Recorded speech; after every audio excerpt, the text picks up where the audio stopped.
here is the part that even UAP believers find uncomfortable. What if the alien threat isn't entirely real? Former intelligence officials have raised a theory that researchers have been pushing for decades. The idea is the legacy program doesn't just hide real non-human technology, it manufactures a threat narrative around it. Why? Because a black budget is much easier to justify when there's an existential unknown in the sky that only your program understands. Because technology that violates known physics is more useful as a weapon of psychological control than as a product you can sell. Would you endure psychological warfare to expose a government secret? In the late 1970s, Paul Benowitz did, and years later, the U.S. government would admit it.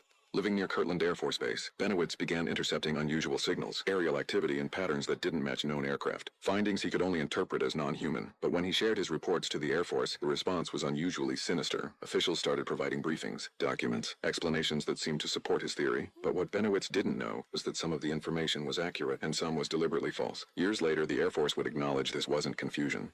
It was intentional. A psychological operation headed by intelligence officer Richard Doty, during which Benowitz became convinced he was under constant surveillance, that his communications were monitored and hostile forces were tracking him. His beliefs escalated to the point he began linking his research to a vast conspiracy involving alien technology, colonization, and mind control, a narrative later associated with the name Project Seven Lambs.